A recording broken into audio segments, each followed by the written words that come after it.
So hi everyone, my name is Risha Reed and I work in the Student Innovation Office. Specifically, I work on two projects actually. I work on student innovation and undergraduate research. And so thank you so much for being here today. We're going to have a conversation with a few student startups. And so I'm going to hand it over to Daniel for introductions. Hey everyone, thank you for joining, watching, recording, whatever it is that you're doing. My name is Daniel Constable. I'm the program manager at CreateX, overseeing the Learn, Make, and Launch sections of our program, which I'll be going into shortly. Risha, did you want me to go over that now, or do you want to do intros with all the founders first? Let's do the intros first. Okay. Zia, you want to kick us off? Sure, I can go first. So, hello everyone. My name is Marzia Karamabadi. I go by Zia. At this point, I'm now both a Georgia Tech and CreateX alumni. I went through the startup launch program. I went through idea to prototype. My senior design capstone project was with CreateX. I graduated about 6 months ago, computer engineering. And is that good for an intro? I don't want to give too much detail. You also did the Inventure Prize. Oh yeah, I also did Inventure Prize. We have two Inventure Prize participants on today. Yep. Awesome. Yeah, that works. Cool. Ramel, you want to go next?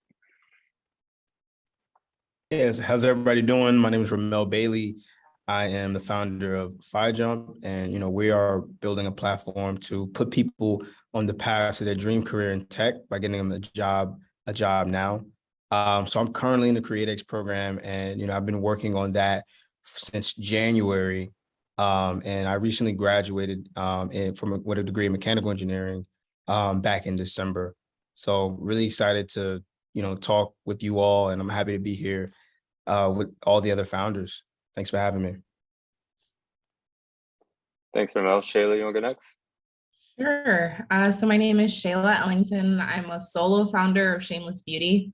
I'm actually in CreateX currently. And just like they said, I recently graduated, but a little more recent, May 7th, I graduated with my degree in biomedical engineering. Yeah, and I'm really excited to be here. And last but not least, Wesley. Hey everybody, my name is Wesley. I've been involved in quite a few Georgia Tech startup stuff, from like Startup Exchange and in CreateX currently. Also, we participated and won the Inventure Prize and a host of different things. So I'm the co-founder and CEO of Sola, and we're changing the future of insurance claims after natural disasters through using the advanced kind of weather data analytics to help homeowners and small businesses recover faster. Thank you all for joining. Really appreciate you taking out the time. It's a really busy summer right now for everyone in startup launch, and for Zia running StrideLink right now has a lot going on. So really appreciate you all hopping on with us today. Risha, is there anything else that you want to cover before we jump in? No, that's it. Yeah. Cool. So I'm sure some people are wondering what CreateX is at this point. So let me just give you a quick overview of what the program is, how it works, and how you can get involved from day one on campus.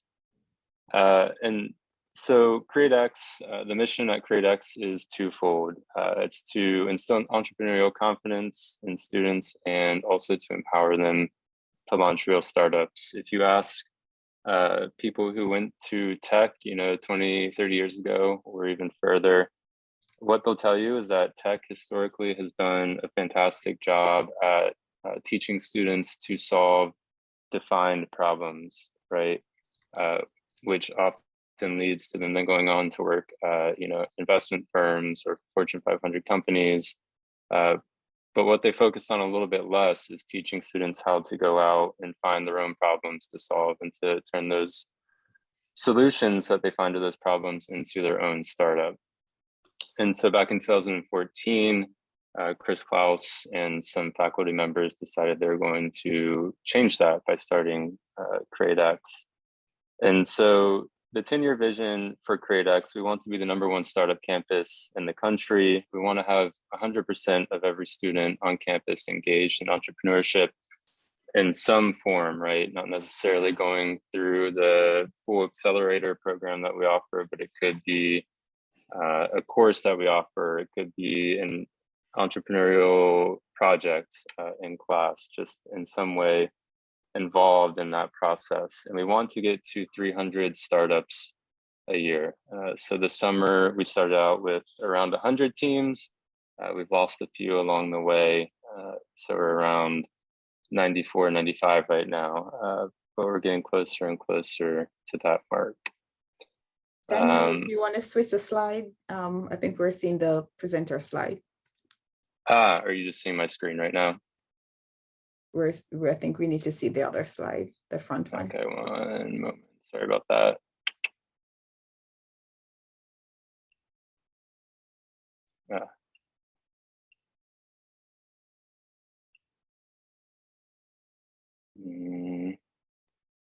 Do you have another screen?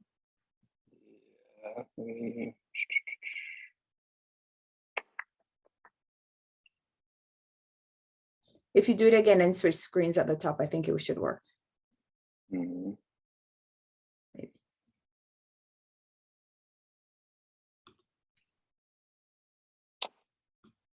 see, let me try unplugging my other screen.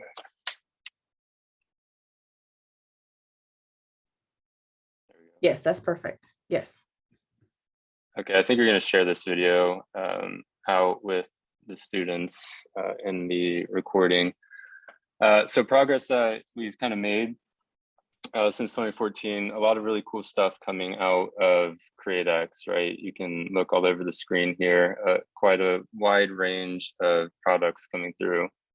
And this past year, we had our first unicorn, which is a company with $1 billion valuation in Stored.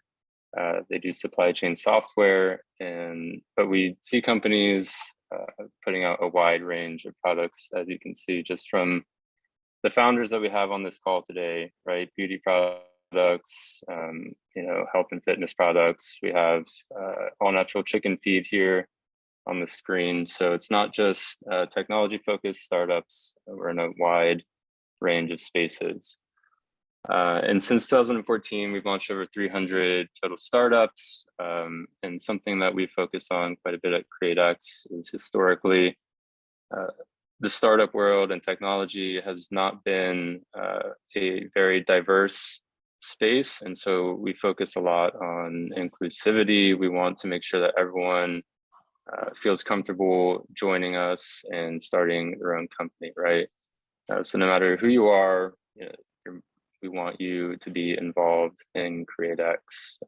We've had over 5,000 students engaged in our programs, across all majors. And these numbers are a little bit outdated, but our total portfolio is now valued at over $1.9 billion now. So making a lot of progress there. And in terms of how you can actually get involved in CreateX, it's a 3-part program, right? So Startup Lab, Learn, Make, and Launch, Startup Lab, Idea to Prototype, a capstone for a limited amount of majors, as well as Startup Launch. And our founders on here today can tell you a little bit more about how they got involved in these programs. But just a quick overview, Startup Lab is a course that we offer in both the fall and spring, focused primarily on things like generating an idea, doing customer discovery, and figuring out what's a minimum viable product, an MVP, could look like as a solution to the problem that you've identified. It's a 3-credit-hour course.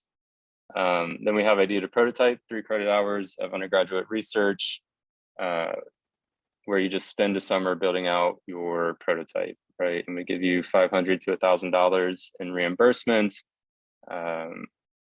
And it's a very hands-off course. You just have a mid-semester meetup, as well as a showcase at the end of the semester to show off what you've done. We also have the capstone in the make section, which again is available to, I think, 5 majors at this point. I don't recall the exact 5 majors off the top of my head, but that's an option to keep in mind as well. The last thing we offer is Startup Launch, which is the accelerator over the summer, right? 12-week program. A few of the founders on the call are currently going through it right now. They'll talk more about it shortly. But again, 12-week summer-long accelerator, $5,000 investment into your company if you choose to take it. You can think of it as like interning for yourself. We also have a lot of cool resources, you know, for example, $5,000 in AWS credits, as well as other great discounts for our founders. And so we also provide coaches, mentors, etc., and it culminates in demo day, historically at the Fox Theater, where everyone comes out to show off what they've spent summer building. And we get, before the pandemic, when it was in person, 1,000 to 2,000 people would come out for that, and hopefully we see those numbers again this year. And if you're in the Atlanta area, you're more than welcome to come to that. That will be on August 25th at the Fox Theater. So I think that covers the startup or the CreateX side of things. Risha, I don't know if there's anything else that you want me to cover in this program, or if you want to turn it over to the founders and hear what they have to say. Yeah, let's turn it over to the founders. We do have a question in the chat, if you want to tackle that, or if you want to lead up to the question that's in the chat. Sure, let me just stop sharing. And go through the chat. So the question in the chat is, what's the hardest part during the process of turning an idea into an MVP? Do you want to let the founders tackle that one now, Risha? Or hold off till later? Yes, because I think you have some questions leading up to kind of how they came up with the idea and all of that, right? So it may be a fantastic question in the middle of our conversation today. Okay, cool. So I think kind of where it's makes sense to kick off is if we talk a little bit about how you guys got involved in CreateX, and maybe a little bit about why you got involved in CreateX. Ramel, looked like you were nodding along. Do you want to go first? Yeah, I think I don't mind kicking it off, but I got involved with CreateX because I think I always wanted to do something entrepreneurial, and I had come up with many different ideas that I thought would be great for building a successful company. And I actually applied like about 4 years in a row, and I didn't get in. And I think part of that was very motivating, because it said to me like, okay, right now you're not there yet, like maybe your knowledge or what you're doing is not ready yet. So you need to kind of continue working and to continue learning. So I was super, passionate about it. And it motivated me to work on things on the side and start looking for problems throughout college, becoming a part of different organizations where communities were interested in startups and people had participated in these kinds of programs. So yeah, I was just very interested in being a part of entrepreneurship from before. And then it was, okay, now what do you need to actually be a part of this program and build something that will be successful? Hey, Ramel, did you take Startup Lab or Idea to Prototype or anything like that? Or was Startup Launch your first? Yeah, so I actually did, I didn't take Startup Lab, but I did the capstone course. And I thought that course was definitely similar. You had an advisor, and it was definitely helpful. I learned a lot. And I think one of the biggest takeaways I had from that, we had a guest speaker talk once, and he said, a really good problem you could focus on is something that just impacts you, because you understand that problem. So right now with my company, we're focusing on a problem that personally affected me because I understood that problem. And one thing I didn't mention in the presentation, to Ramel's point, is that you don't have to do any of these courses in sequence. So you don't have to take Startup Lab before Idea to Prototype. You don't have to take Idea to Prototype before Startup Launch. You can do one in any order that you want. You can do all three. It's completely up to you. Zia, what about you? Yeah, mine is a bit interesting. So growing up, both of my parents run a really small business together. My dad immigrated into the US from Iran when he was in his like mid to late 20s. And I don't even know if he really has the equivalent of a high school degree. So I kind of grew up surrounded by my parents and their business and all of the work that they put into it. They did not work a traditional job at all. And so going to Georgia Tech was a really big deal. There's not anyone else in my family that's really gone to a school like that. So the way that I saw my life was getting a really good job out of tech at one of the really big tech companies and making a ton of money in my 20s and just doing the thing. And my third year, so after my third year, going into my fourth year, I had landed my dream internship that was going to lead to a full-time offer, and I was going to be totally set. And I got halfway through that internship and was like, oh my God, I can't do this. I will be so miserable working at another company. It's such a bad fit. I have to figure something out. Like, I can't do this.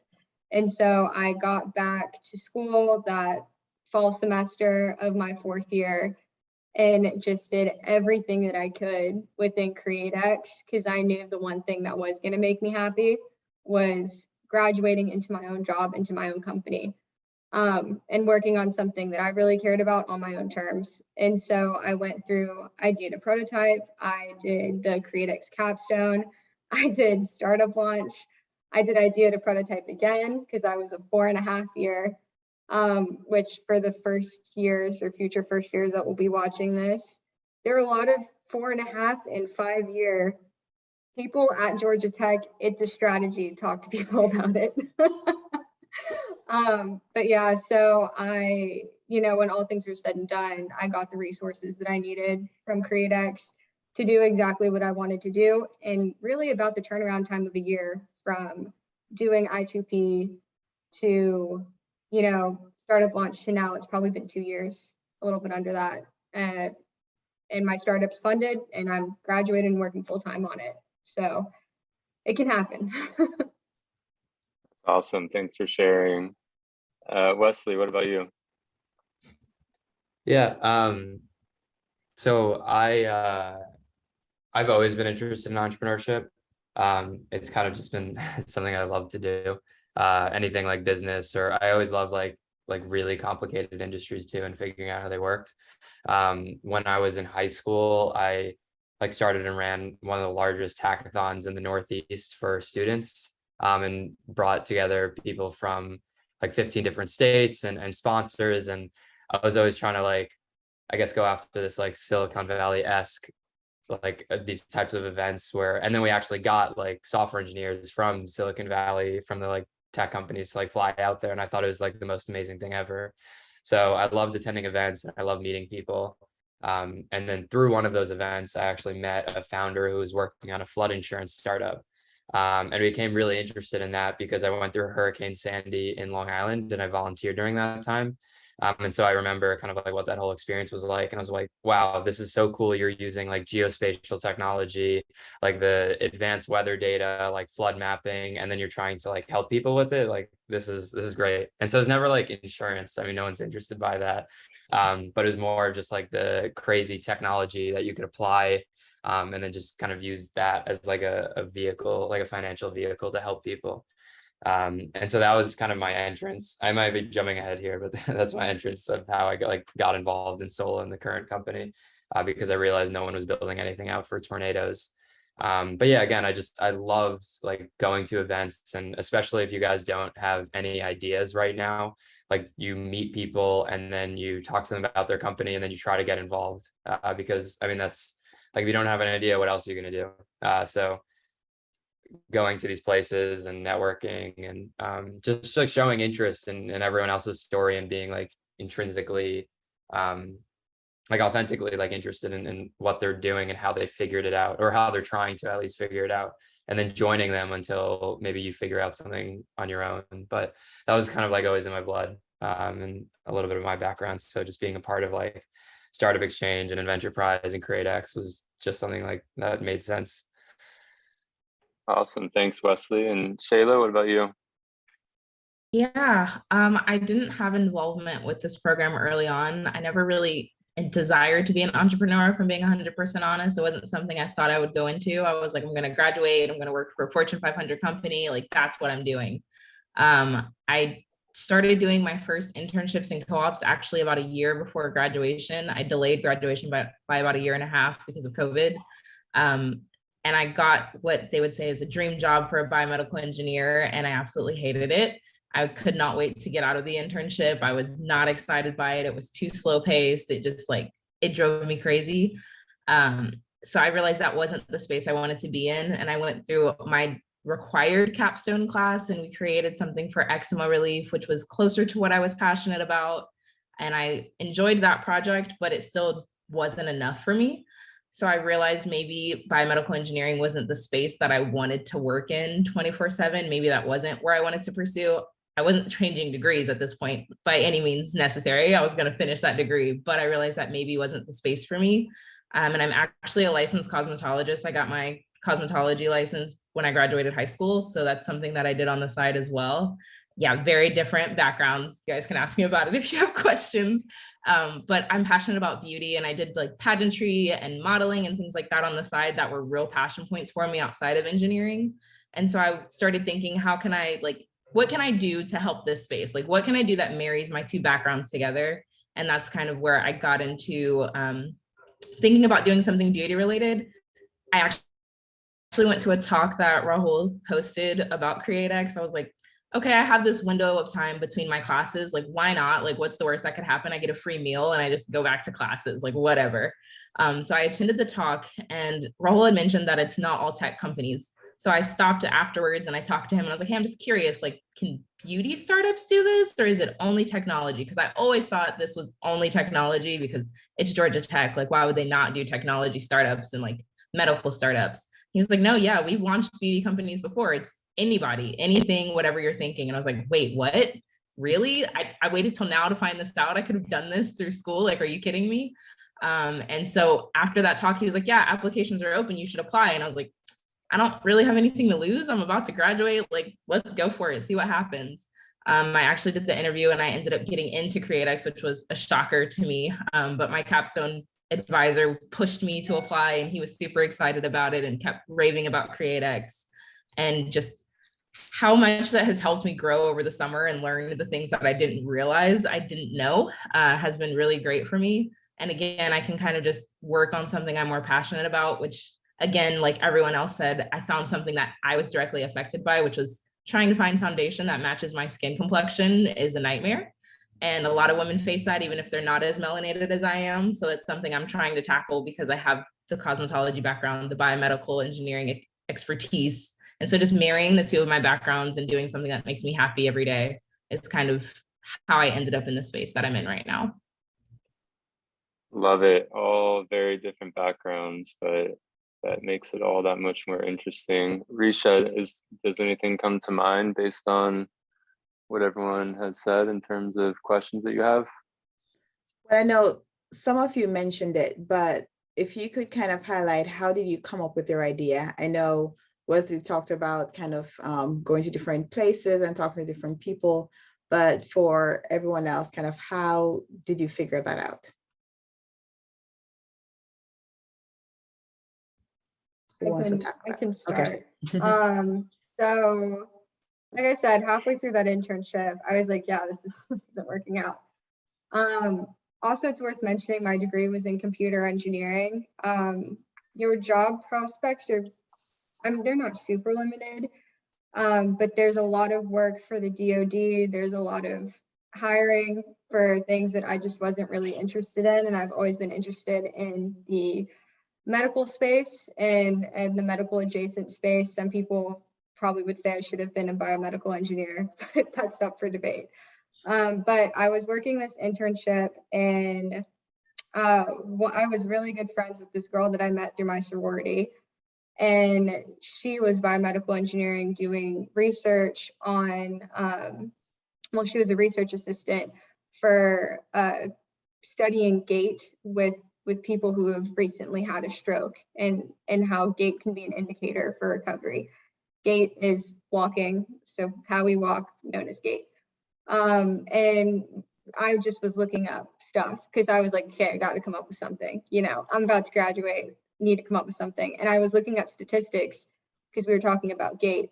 And I saw the really compelling statistic on how the geriatric population is prone to falling.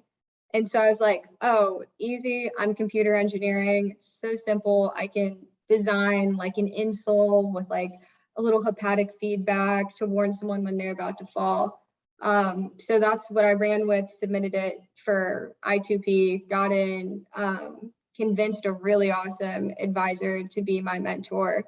And he's someone who's had numerous companies that have been acquired for millions and millions of dollars throughout his entire life. And essentially working at Georgia Tech was his retirement. And there's so many people connected to CreateX like that, which is probably the most valuable thing is knowing people like that. And so what he gave me was the best advice that I've ever been given, and that I think anyone's given in CreateX, which is don't build anything, do customer discovery, talk to people. And that's the biggest thing. Ideas really aren't worth anything. An idea gives you a starting point. You talk to so many people to identify a real problem. And so what we ended up finding out after talking to probably at this point over 70 different physical therapists, orthopedic surgeons, all of it is that how we walk isn't even really being measured in any way. It's all visually assessed. And so before we can even solve the issue with the geriatric population, that's the core of the problem. So that kind of shows how like you come up with an idea, ideas really aren't worth anything until, you know, you've really done the work and dug deeper.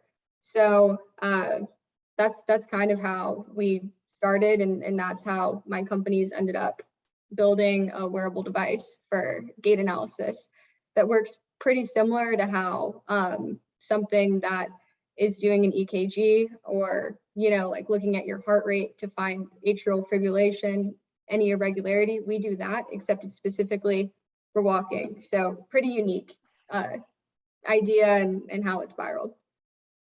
Fantastic. What about you, Ramel? So yeah, no, I think that's an awesome story. I think like walking, like what you said, like that is definitely important, especially with the older population. So thanks for sharing that, Zia. My starting point was it was a little bit different. It really started when I was a third year. In the beginning of my third year, I decided that I was a mechanical engineering major, and I decided, okay, I don't want to really do this. I want to look into software engineering, or I want to look into computer science. And I decided I was going to take my first class, my first CS class. And, you know, I was doing okay in the class. And then, you know, all my friends were getting internships who were CS majors and other kids in the class. So I was like, okay, cool. Yeah, let me try to apply and get an internship. This can't be that bad. And then I started applying for software internships. And, you know, I was just getting a ton of rejections, rejection after rejection. And when I finally got an interview, they flew me out. And, you know, I was in a nice hotel. I did the interview, and they asked me some insane like coding questions. They were like, hey, code this. And I was like, what? And yeah, so I realized I was like, this is hard. This is very hard. And essentially, you know, over the process of like a year, I was going from interview to interview, and I was just taking notes every time I failed. All the questions I messed up, I took notes, and I tried to figure out, like, what do I need to know to actually get this job? And after a year, I finally got my first internship in software engineering. And I realized, I'm like, hey, this is hard. This whole process was very difficult. Like, what if I could, help people with this? And then I started doing boot camps and workshops with other friends of mine who were CS majors and like worked at like Microsoft and Facebook, and they were good at the interview process.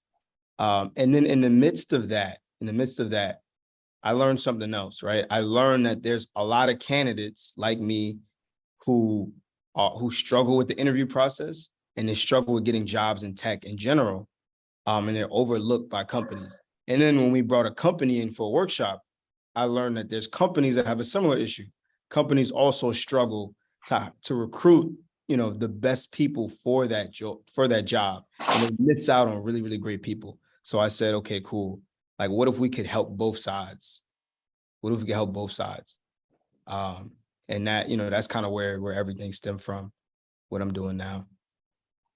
Thank you. Now, Wesley and Shayla, you had talked about a little bit of insight before. So I don't know if you want to add anything to kind of how you came up with your idea. Yeah, I guess I can add a little bit. So I will say the foundation was a thought I actually had kind of just on a whim years before I actually decided to pursue it. It was just something I thought of, like, why can't this exist? And that's just from normal day-to-day frustration with like my mom, my aunts, cousins, people just telling me the experience they had trying to find makeup and how hard it was. And although I'm a cosmetologist, I didn't used to wear makeup. So even myself trying to find it, I was like, I'm so confused, and I'm actually licensed. I studied things like this, and I still don't know how to find my own skin tone. So realizing that even I struggle, and I'm technically licensed, is like, if I'm struggling with this, I cannot be the only person that's this lost. Like, everyone has to have some kind of experience like this. And so it went from me just thinking of like lip glosses or like smaller things to create, to like foundations. And then of course, I'm sure you guys know Fenty Beauty. When Rihanna broke into the space, I was like, okay, see, someone's starting to shake it up. They're starting to create makeup for more melanated complexions, for wider ranges of skin, more fair skin. And I'm like, okay, this is great. But even with Rihanna, I can't find my skin tone. I have to go and mix two of hers together to get my skin tone. And that defeats the purpose of what she tried to create with her brand. And so I'm like, okay, there has to be something better. And so I'm like, okay, what could I do? I don't want to create one of those apps that like I send a picture in and then you make my foundation, because even then, sometimes I'm not good at planning. I don't wear makeup like that. If you go to your makeup bag in 6 months and you're like, oh crap, I didn't realize I used all my foundation. I have an event in the morning. I don't have time to order one on one of these websites that makes my skin tone. What is a quicker option? And so I was like, okay, there has to be something better. And that's when I just kind of started going to the drawing board. Like, what could I do? Creating more colors, that's not going to fix anything. There's the Macs, the Fenties, the other brands out there already. That's not creating difference, because beauty is a very oversaturated market, to be 100% honest. So it's a very daunting market to jump into. So I kept trying to say, okay, what can I do that would make me unique and make me stand out? Because I want to disrupt the space. I don't want to just blend in. And that's when I was like, okay, universal foundation, what is it? I started looking up things that exist, and I'm like, I can't believe no one's created this yet. Like that, this just seems like common sense. Like, why would you not want something like that?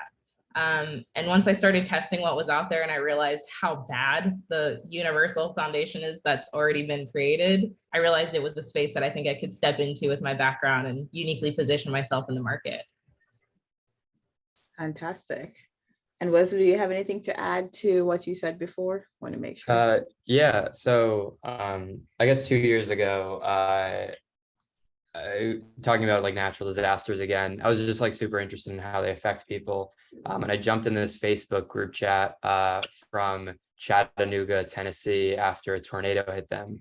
And there were like 5,000 people in that group chat just complaining about like everything that they were going through and like how they were hit by this devastating event, and just describing like all this processes with like insurance adjusters who would have to go out and evaluate the building, and working with their insurance company, and trying to get the money that they needed. And even if they got some of the money, like they could only spend on these specific things. So and then there's just this macro, like there's this macro kind of statistics in the market of like a majority of homes are underinsured by over 30%. And the biggest complaint related to insurance companies is the claims process. So it was just such a vulnerable time for homeowners after getting hit by a natural disaster, because you're not like that's not up to you. Like that's just something completely random that happens. And then how does kind of the market handle that? So it was just like this crazy realization of how complicated and how operationally intensive these processes were, and just to be able to use data and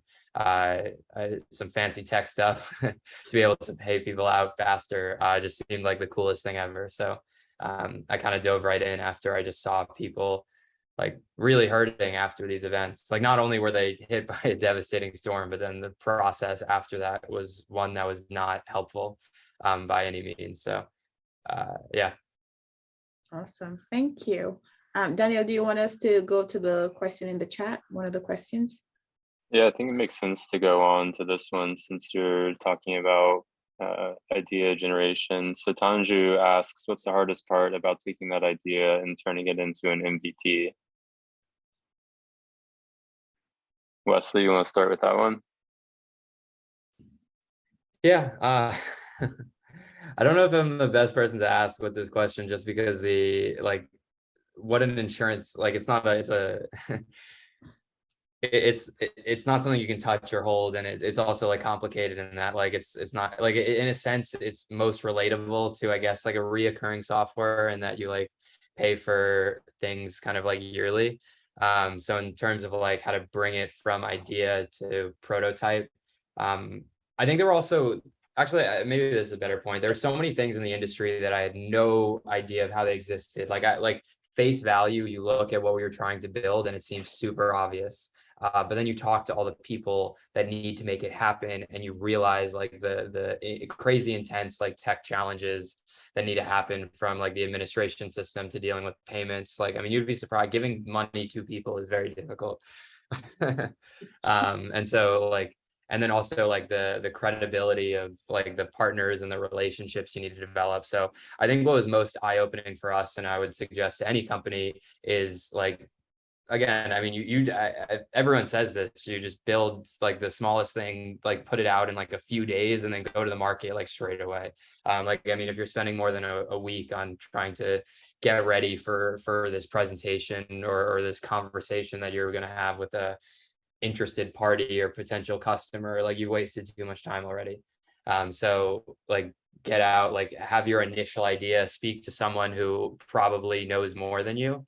And then I think just over time, you'll like, then they'll ask you for things, you'll build it, you'll give it back to them. And then it's just this constant iteration process where you're learning, and it feels like you're in a dark room and you have this flashlight and you're just like shining in one direction, and then it gives you clues to like go to another place. And ultimately you're just navigating this path to, I guess, just figure out what way to go down. So I think for us, that was, we were just super ambitious. We were like conversation build, and then we just develop all these relationships and things start to fall into place. And then also things don't fall into place, and then you have to really quickly realize that you're going the wrong direction and change. So yeah. Flashlight analogy is great. Shayla, I think going to you next is good. I think you're currently working on your MVP. Correct me if I'm wrong, but so what's been the number one challenge for you taking your initial idea and turning it into something? So I guess a combination of things, because in terms of makeup, I feel fairly comfortable with my background and being able to say what I think people need.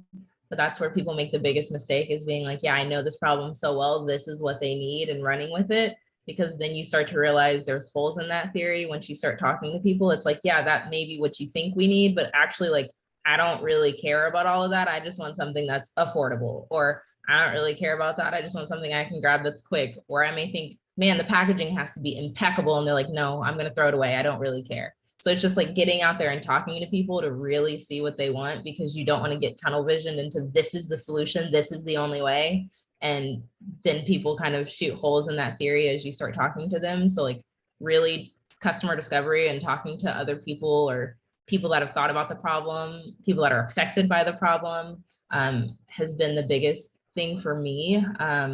In terms of my biggest struggle outside of getting it from idea to MVP is really, of course, color theory and chemistry are very difficult things, especially with color matching so many different undertones in people's skins. From what I've looked at, there's a combination of upwards of 72 to 74 within different skin variations, which is a lot to try to get into one little bottle. So that's been quite a task and very daunting. Again, I'm a solo founder, so it's just me tackling this. So I'm looking into potentially expanding soon, because I can't do this by myself. I mean, I can, but I'd rather keep my sanity than trying to go down that path by myself. So it's a very daunting task. But again, just from taking my idea to an actual product, even when I was starting simple with something as small as lip gloss. Like Wesley was saying, I created some, had my family be my guinea pigs, test it out, and then I revised from there and kept trying something new. I didn't take very long. I just kept going through ideations, because I have an idea, but it may not be the greatest. And I will say I've gone through some very yucky, glumpy, nasty lip glosses to get to what I'm at now that I'm comfortable putting my name on. So it's just like being comfortable to make mistakes, because again, that's what this is all about. Make mistakes early so you don't spend too much time and money on the mistakes and later as you get on that path. I think everyone probably had an iteration that was yucky and glumpy. So Ramel, what about you? Number one challenge, taking your idea, turning it into an MVP. I think it's the same thing, like the same thing, you know, Wesley and Shayla were saying. Knowing, you know, what the customer deems as a good enough product to actually be an MVP. Like I almost, like now that I'm doing CreateX, I look at an MVP as so different, because it's like an MVP, in my opinion, it's not done until the customer says it's done. You know, I might see flaws in it, and I might be like, I might make my own opinion, and, you know, then we have to kind of go out and test it. And I think the idea of like ideating and testing is for a product. I think that is definitely new for me, right? It's not like, oh, I'm the founder, I understand the problem space, like Shayla was saying, you know, I know the answer. So sometimes just accepting that and having to like catch myself and say, wait a minute, you don't know, you have to go and test it. I think that's the hardest thing. And then just figuring out like what's good enough to test. Like what was going to give me enough information to where I can say, okay, this works or this can't work. MVP, yeah. I think, like I said, MVP, you should probably look at an MVP as like maybe a stage and not just like one kind of product.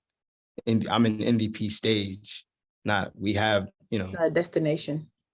Yeah. Not an end goal, yeah, a process. Zia. Right. Yeah. So it's kind of a hard question. I agree with everything that everyone said. We're also at the point where we've probably been post MVP for a little bit, depending on how you define MVP. So it's hard for me to exactly remember the process from idea to now. But for us, one of the biggest challenges is we are a wearable device. So there's hardware, there's a casing, there's firmware, there's a ton of signal processing and algorithms and a user interface. And on top of all of that, in order to actually test our device to see if the measurements are valid, we needed to have like a multi-million-dollar system and a gait analysis lab that luckily Georgia Tech has. So that's super fortunate. So I think just like the process of going from idea to MVP, it just looks really different for everybody, especially depending on how complex the technology is in your product and then also just how complex your market is. Because I know for Sola, it's really hard to grind out a scrappy MVP when you're dealing with financial transactions. And it's, for someone like Shayla also, it's difficult because it's like, how do you formulate that at small scale and test it? So yeah, probably not a super satisfying answer for me. I'm in the trenches right now. So. Daniel, do you want to, there's a question here about ATDC and CreateX. Do you want us to pose that one? Because I believe we have someone on the call today who's actually has straddled both fences. Yeah, so the question is, what's the relationship between ATDC and CreateX? I mean, to my understanding, ATDC is a Georgia-wide initiative, not directly connected to Georgia Tech, but works closely with Georgia Tech. So we share same building as ATDC. We're on the 5th floor. ATDC is on the 3rd floor. And often teams will go from startup launch and then go to ATDC. But Risha or someone who's gone through ATDC may be able to shed a little bit more light on the types of resources ATDC has to offer. I'm going to bat this over to Zia. Yeah, so I know a little too much about ATDC at the moment. ATDC is a state program. I think they've been around since the 80s. They've been around for a really long time. And it's essentially, the whole point of it is anyone in Georgia comes up with a company, or let's say someone comes up with a company in another state. The state of Georgia and Atlanta specifically really cares about economic development with these tech companies. So for someone like a Georgia Tech student coming out of CreateX, they are really inclined to help you out with really cheap office space and resources. One of the biggest things for us has been a lot of support with small business, like federal grants. Grants are really complicated, and you usually have to pay a ton of money for a grant writer to even begin to understand the process. And so ATDC has people that help with that. Cheap office space, they have coaches. It's a really good way to kind of network, and because they've been around for a while, they're super credible. So like for me and my company and my co-founders, our office space is in ATDC. Fantastic. Thank you so much. I know we have about 7 minutes left, so I know Wesley have to jump off soon. Do you have any questions, Danielle, that you want to pose? I know we have a couple. I think rapid fire on this one. Good challenge to all of you to sum up in a couple of sentences. The question is, what are the long-term goals for each of your companies? So how well can you wrap up your long-term goal in 20 to 30 seconds? No pressure. Anyone want to take a stab at it? Let's go with Wesley first. Sola aims to change the future of natural disaster, catastrophic claims, and help people recover faster. Awesome. Well done. Thank you. Who next? I was supposed to head out, by the way, but thank you guys. Hey, thanks for joining, everyone wants to Wesley. reach out. I'm on LinkedIn, so I'll see you there. All right, have a good one. Thanks. Yep, see ya. Zia, you've been around a little bit longer. Want to take a stab at it? Sure. So our goal in the next 5 years, if you're recovering from a surgery, if your grandparent had a stroke, if you have any gait abnormality whatsoever, you will be wearing this device, and it'll be the standard of care, similar to how, if you have a heart abnormality, they put a Holter monitor on you. It's going to be that, but with gait for us. Shayla, do you want to have a go at it? Yeah, oh my gosh. I would say the goal for Shameless Beauty ideally is going to be an easy one-stop shop. I want it to kind of not replace the beauty industry because that's not going to happen. But I want to be a complementary piece that helps make the beauty space less stressful for women worldwide eventually. Okay. Ramel? Yeah, and then, you know, for us, we want the hiring process in general to be more faster, more data driven, and we want people to be able to get jobs with certainty, you know, in different roles. Like we want companies to hire with certainty, essentially, and people to have options. Okay. How about this rapid fire? Entrepreneurs are born or made, Ramel? Entrepreneurs are made. They're made. Hold, my phone. Give me a- Zia? They're made. Shayla?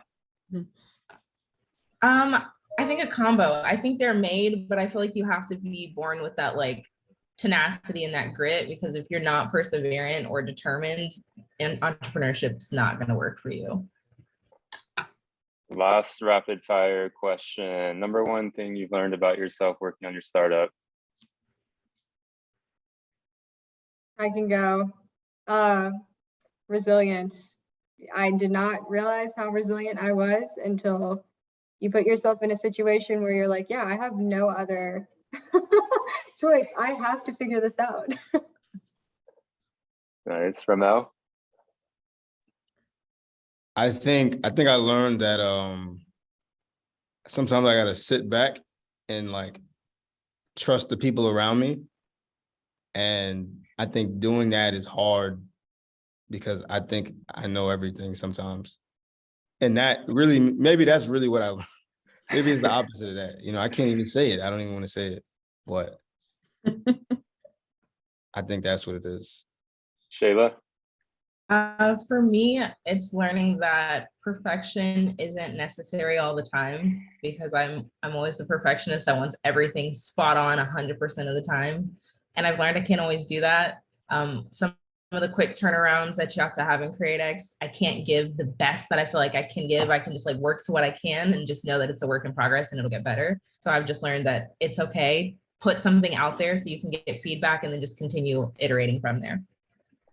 Sorry, I lied. We have 2 minutes. Number one piece of advice for an incoming first year student. I'm going to take that one first since I'm still unmuted. I'm going to say just breathe, take your time. Do not feel pressured. You don't have to be an entrepreneur. You don't have to do all these internships and co-ops. Like, do what you feel passionate about and don't feel pressure because all your friends are doing these cool things. Do whatever makes you feel better. Ramel? Yeah, I say one of my biggest pieces of advice is, well, probably two. One is just network and try to meet people that are different from you. Like, don't stay in one place with one group of people. And I think the next one is just learn how to, you know, deal with stress, learn how to relax at Georgia Tech, because Georgia Tech, you know, it's no joke, you know. And Zia?